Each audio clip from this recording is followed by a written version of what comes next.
Rikthehemi edhe një në studio të ndruar shikues dhe do të flasim në vazhdim për një kampanje që ka nisur tash disa ditë, kemi parë edhe spotin promovues nëpër mediat tona dhe që ka për qëllim që të vetëdijsojë qytetarët të paguajnë me kartela, jo me kesh, është fjala pra për reduktimin e përdorimit të paras së gatshme dhe kemi parë edhe në këtë spotin promovues benefitet që kemi si qytetarë nëse paguajmë me kartel dhe jo me para të gatshme. Jam këtu me zotin Petrit Balija, drejtorin ekzekutiv të shoqatës e bankave të Kosovës, për të na shëruar shumë më tepër rreth kampanjës edhe rreth benefiteve që kemi si qytetarë. Mëngjesi Petrit, mirë se erdhe, faleminderit. Mëngjesi, mirë se jeni. Atë nga ju është iniciuar kampanja apo jo? Po, shoqata e bankave është duke zhvilluar këtë kampanjë informimi. Tash e 2 muaj jemi duke zhvilluar fushatën në mbështetje të bankave komerciale, si dhe shoqatave globale të pagesave, siç është Visa dhe Mastercard. E kemi parë, po e them edhe spotin promovues, besoj edhe nga tash e shohim edhe një herë, po ju i keni sqaruar disa arsye apo jo? I keni dhënë disa arsye, si më thon, pse është më mirë të përdorim kartelin në vend të parasë gatshme. Ana e thoni edhe një herë. Arsyet janë të shumëfishta.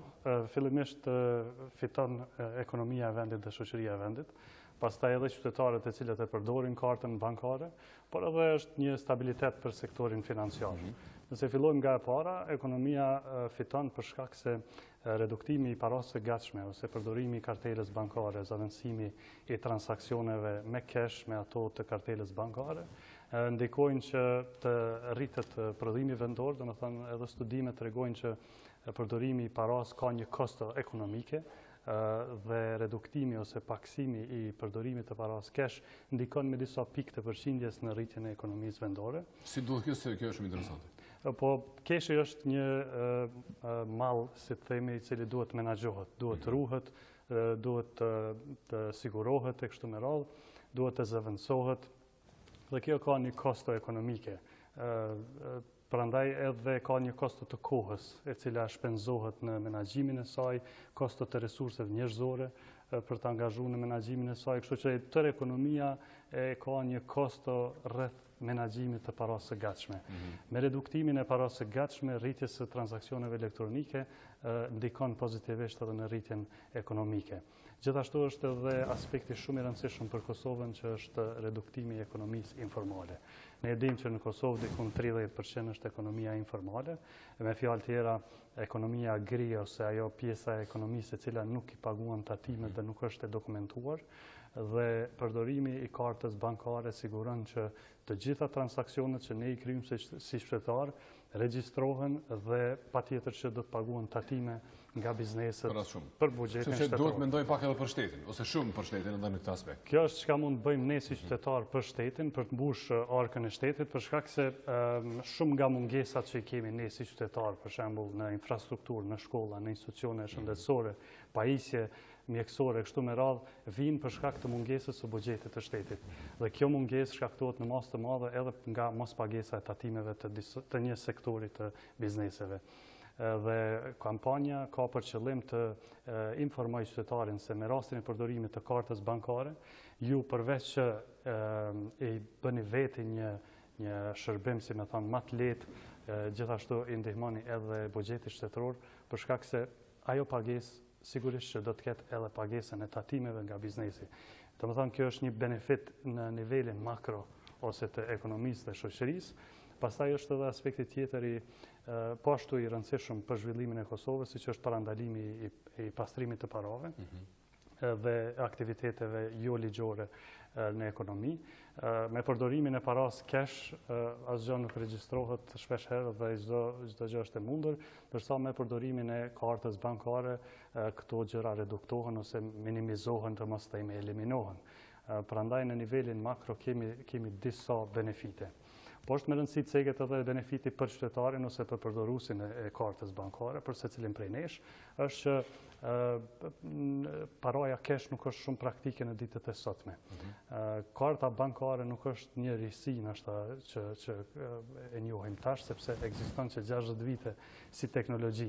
Është diçka që ne në Kosovë po ballafaqohemi me një mungesë të përdorimit të kartës, por në vende tjera kjo tashmë është e tejkaluar. Kështu që në Kosovë kemi pak një ngecje në këtë aspekt, por duhet të sqaruar që paraja cash si instrument është pak i vjetërsuar dhe nuk është shumë praktik në ekonominë e sotme.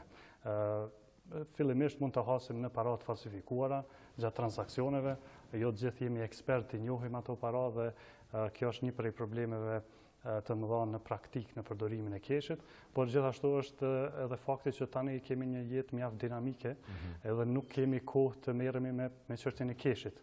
Do thotë duhet të shkojmë, bëm tërheqjet, jemi të sigurt që çdo herë kemi kesh me vete e kështu me radhë, ndërsa kartën e kemi me vete çdo herë, kartën bankare, dhe është një rehati, një shpejtësi e transaksionit dhe kjo ndihmon edhe secilit prej nesh të kursejmë kohën. Plus është një arsye tjetër, mund të duket për dikë e parancishme, mirë po ata centat nëse mbledhen gjatë vitit mund të bëhen një shumë e konsiderueshme parash që një familje të janë marrë pas një falënderim. Ato që nuk na i kthejnë neve 2 cent, 3 cent, 4 cent dhe në përmarkete një familje dhe mirë si e mirëqenie e përpunë pse nuk ta kthen. Edhe kjo është një benefit shtesë apo. Po, edhe kjo lidhet nuk është se ka një vlerë shumë të madhe, por sidoqoftë janë paratë e qytetarëve. Edhe kjo lidhet me prakticitetin e përdorimit të kartës bankare, domethënë nëse përdorim keshin shpeshherë nuk po kthehet kusuri, edhe me rastin e përdorimit të kartës paguhet transaksioni me centa dhe nuk ka ndonjë problem. Si digresion po e bëj, kurimet e centet, a nuk ka cent në qarkullim apo nuk e di? Është krijuar një shprehje dhe ata përtojnë edhe ti kenë aty në përarkat e tyre centet. Realisht, ne ne jemi konsultuar edhe me Bankën Qendrore në lidhje me këtë, sepse ka pas ankesa, mirë po informacioni tani është që centa ka të mjaftueshme në Kosovë, ka të mjaftueshme në Bankën Qendrore dhe janë të gatshëm të furnizojnë bizneset me çdo kohë. Mirë po nuk ka kërkesë të mjaftueshme nga tregu. Domethënë edhe bizneset hezitojnë të merren me centa sepse, si thash në fillim, menaxhimi i paras cash ka një kosto. Të thotë është çështja e ruajtjes së tyre fizike, çështja e sigurisë, kështu që edhe ato hezitojnë të merren me centa. Dhe mos japin as sakëza, as kanë banon në kompenzim të atyre centave. Është e kaluar ajo. Besoj se jemi lodh me këto moskrimin e centave. E vërtet. Si të qoftë, është më sigurt faktikisht të paguaj me kartel, se po e përmend edhe aspektin e sigurisë, që është jashtëzakonisht i rëndësishëm edhe ky. Seksa me cash në kuptimin asaj që thjesht nuk e di, mund të ndalë më shumë dikush e ka frikën, mos po i merren më shumë para nëse paguan me kartel ose mos po ndalet tatim shtesë ose diçka. Ne e dimë që jo, po ka kategori të shoqërisë që mund t'i kenë këto dilema. Po bankat kanë investuar shumë në sigurinë e kartave bankare, në teknologjinë e fundit, edhe gjithë kanë vrejtë që në kartën e debitit, po flasim gjithherë për kartën e debitit, jo për kartën e kreditit në këtë rast, fushata fokusohet në përdorimin e kartës së debitit. Dallimi ku është? Dallimi është karta e debitit i tërheq parat nga fondet e depozituara që i keni në bankë, ndërsa karta e kreditit është si lloj huazimi nga banka. Kështu që ne po flasim për kartën e debitit ku ju i shfrytëzoni mjetet e juaja që i keni në dispozicion në llogarinë bankare. Dhe vreni që ekziston një çip në kartën bankare dhe kjo është një i nivelit të lartë të sigurisë dhe nuk është lehtë i kopjueshëm ose i manipuluar, kështu që teknologjia e fundit çdo herë është në përdorim nga bankat komerciale dhe nuk kemi ndonjë telashe. Prandaj mendoj që siguria është ndoshta më e madhe me kartën bankare se sa me paran cash, edhe për faktin që transaksionet monitorohen nga sistemet të bankave dhe në rastin që identifikohet ndonjë transaksion i dyshim, atëherë kontaktohet klienti me njëherë, ose në rastin që shkaktohet ndonjë humbje e kartës, me njëherë klienti e kontakton bankën dhe e bllokon. Kështu që kjo është shumë më e sigurt se sa nëse na humbin parat cash. Me rastin e humbjes së parave cash nuk kemi mundësi ta kthejmë atë humbje. Ndërsa me rastin e humbjes së kartës është shumë e lehtë të zaventohet ajo kartë me një kartë tjetër. Nga ana tjetër, a janë bankat të kompletuara në këtë aspekt në kuptimin që i kanë ato aparatet e tyre në përmarkete, në për rrjete aty ku duam ne të bëjmë pagesat e bëjmë blerje? Përveç në tregje normalisht që kjo është tash për tash e pamundur. Sipas statistikave shihet që ekzistojnë rreth 1 milion karta bankare në Kosovë dhe rreth 10.000 pika të shitjes ose pajisje që lexojnë kartat bankare nëpër pika të shitjes. Kështu që kjo është një numër relativisht i mirë, nuk është i mirë në krahasim me rajonin, jemi në vendin e parafundit, Shqipëria është në vendin e fundit me numrin e kartelave dhe përdorimin e tyre. Por megjithatë, kjo është me numrin e kartelave që i posedojnë qytetarët. Me numrin e kartelave që i posedojnë. Por 1 milion nëse janë qarkullim nuk është pak, nuk më duket pak. I vjen që çdo i dyti ose më shumë se çdo i dyti e ka një kartel bankare. Nuk është pak, por në raport me vendet e tjera ne jemi, siç thash para fundit, kjo për arsye se karta bankare tani më nuk është diçka luks ose e jashtëzakonshme, është e domosdoshme. Dhe fakti që i kemi vetëm 1 milion, domethënë nuk e kemi një numër më të madh, tregon që Kosova është ende mbrapa. Nuk është edhe ndoshta numri i tyre shumë problematik sa është përdorimi, mos përdorimi i karteles. Shumë persona e kanë kartelen bankare, por nuk e shfrytëzojnë aq sa duhet. Prandaj ideja është i marrin pagën aty dhe mandej blerit i bëjnë me kesh. Po, e përdorin për tërheqje në bankomat. Pagë pensione që do të thonë funksionin më të thjeshtë që ka karta bankare është tërheqja në bankomat dhe në mas të madhe statistikat tregojnë që karta bankare në Kosovë përdoret për tërheqje nga bankomati. Ideja është që të shkojmë në drejtim të përdorimit të kartës në pikën e blerjes dhe jo në tërheqje të keshit. E te pikat e blerjes më ndalem edhe një herë. A ka mjaftueshëm si quhen ato aparaturat, posat, po nuk e di është pikat e shitjes. Okej, pikat e shitjes. E kisha dirim nëse është termi korrekt. Po a ka mjaftueshëm në për të gjitha, nuk e di, marketet, lokale, aty ku duan blejmë ne posat e tillë? Ka në shumicën e pikave tani më, sidomos në marketet e mëdha, në qendrat kryesore të blerjeve ka posa, bile ka nga njëherë shumë posa, që është edhe një problem tjetër, sepse kemi shumë posa të bankave të ndryshme, por ajo është një problematik tjetër, por ende ka hapësirë që të furnizohen bizneset me posa. Dhe kjo i mbetet... Po nëse shohin që ka interes nga ana shtetare, mbase mund ta zgjerojnë edhe ata, si më thonë, rrjetin apo. Po, kjo nuk varet nga bankat, sepse furnizimi është aty, bankat janë të gatshme, e kanë ofertën. Mirë po bizneset duhet që ta kërkojnë dhe ta kenë të gatshëm për klientë. A ka dhe posat të tillë mobil, kuptimin asaj që edhe ai që është në treg ta zëm, edhe ai që është, nuk e di, jashtë një lokali, ta ketë një postë të tillë mobil, po e them ku mund të bëhen pagesa? Po, tani ka teknologji të reja që janë edhe mobil, janë edhe contactless që i quajmë, domethënë vetëm me një rrezë ose me një parafrim të pagesat e shpejta. Duhet ta kemi edhe pinin patjetër, do të thotë numrin identifikues personal që ta përdorim kartën bankare. Por ajo që është më rëndësi në fushatën tonë të informimit është që t'i tregojmë qytetarit që përdorimi i kartës bankare është në të mirën edhe të shtetit, në të mirën e ekonomisë. Besojmë që nëse reduktohet më shumë keshi dhe rriten më shumë transaksionet me karta bankare, do të ketë një transformim të ekonomisë së Kosovës. Do të mbushet arka e shtetit më shumë dhe do të reduktohet informaliteti dhe ekonomia e herët ose gri, e cila është dëmshme për konkurrencën në nivel të vendit. Po më intereson diçka tjetër që ju e përmendët pak, e preket pak, që e bët një krahasim edhe me rajonin. Ku qëndrojmë ne në kuptimin e blerjeve, në kuptimin e shfrytëzimit në këtë aspekt të këtyre kartelave? Numri i kartelave debit, si thash, është në nivelin më të ulët, por edhe përdorimi i tyre nuk është adekuat. Përdorimi në mas të madhe përdoret për tërheqje. Po ta zëmë në shtetet perëndimore, në shtetet shumë të zhvilluara, është e tejkaluar kjo si formë, po them tash gjithë i kanë ato kartela dhe bëjnë blerje pagesa kudo me kartela? Po, nëse krahasohemi me vendet e zhvilluara, atëherë shohim që mbi 50% të transaksioneve që ndodhin në ato vende janë me kartë bankare, me kartë bankare. Domethënë nuk janë me cash. Suedia, Singapuri, Zvicra, këto vende janë vendet të cilat e përdorin më shumë. Por ka edhe vende relativisht të zhvilluara që ende janë në nivel të ulët, siç është Italia dhe Greqia.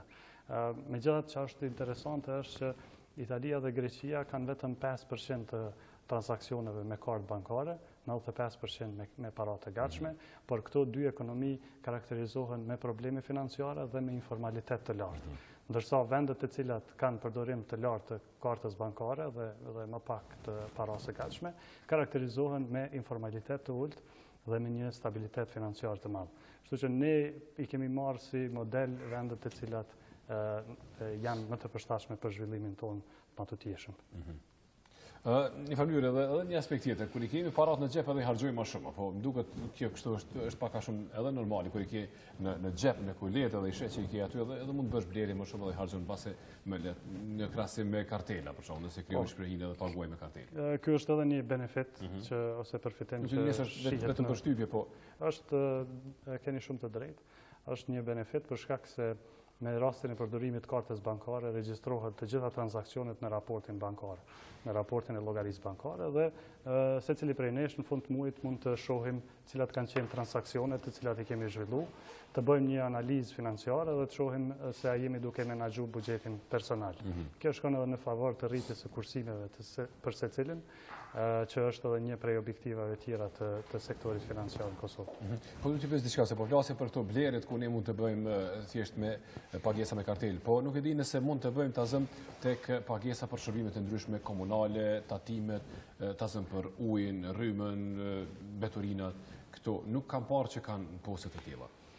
Këto Pasi duhet të bëhet një promovim edhe atje në mënyrë që të ketë një stimulim të tillë. Këto transakcione tani janë duke u kryer më shumë me shërbimin e-banking, domethënë me transakcione përmes të një kategorie njerëz. Të një kategorie. Ajo është zakonisht pa pagesë, është shumë e lehtë e thjeshtë mu përdor, mirë po sa I përket posave ose kartës bankare, ka një mungesë në administratën publike dhe në zyrat komunale. Ekzistojnë disa probleme legislative me rastin e hapjes llogarisë bankare nga një institucion publik, edhe kjo shkakton problem për me kriju një pos në pikat publike, domethënë në administratën publike dhe në zyrat komunale. Ne si sektor bankar jemi duke kërku, duke promovu që të ndryshohen këto bariera legislative në mënyrë që edhe agjensitë ndryshme shtetërore të kenë mundësi të hapin një llogari bankare dhe të kenë një llogari ku kryhen pagesat me kartë, sepse është në të mirën edhe qytetarit kur shkon me marrë shërbime nga këto zyra që ta paguajnë me kartë bankare. Për shembull duhet të jenë nga vetë shteti apo jo, kështu që nëse po kërkojmë për shembull të mirë duhet të marrim të nisim edhe atje. Pikërisht. Po I pyesë pak edhe për fushatën, domethënë ka nisur në dhjetor, do të zgjas edhe gjatë gjithë muajit janar apo jo. Kjo fushata me spotet promovuese që po e shohim. Kjo është fushata e parë që bëhet në Kosovë në lidhje me këtë, në nivel të sektorit. Kështu që kësaj radhe kemi shku me 2 muaj, gjatë dhjetorit kemi pas përveç bankave komerciale në mbështetje ose sponsor Mastercardin, ndërsa gjatë muajit janar e kemi Vizën, që janë 2 shoqatat globale të pagesave, por nuk do të jetë I fundit. Ne jemi duke planifikuar që të vazhdojmë me këtë fushat edhe në të ardhmen dhe ta zgjerojmë edhe në tutje deri në arritjen në një niveli të kënaqshëm, të paktën të jemi në mesataren e rajonit për përdorimin e kartës bankare të debitit. Po si zhvillohet ndryshe fushata përveç këtyre spoteve që I shohim? A ka një formë tjetër të komunikimit me qytetarët? Kemi edhe fushatën edhe përmes radiove, kryesore që jemi duke transmetu, gjithashtu edhe përmes internetit, tani me rrjetet sociale janë shumë efektive në shpërndarjen e informacionit, por edhe televizionet dhe mediat si ju po na ndihmojnë shumë me shpërndar informacionin me qytetarët. Zoti Balija, faleminderit shumë që ishit në studion e programit të mëngjesit. Uroj që kjo fushatë të jetë pozitive, si thonë, edhe për ju që keni iniciuar, por edhe për qytetarët e për shtetin, për buxhetin e Kosovës tek e fundit. Faleminderit juve. Të dashur shikues, më mbyllim këtë me këtë pjesë, shkëputemi tani nga ky kënd I studios për të vazhduar tutje me editën.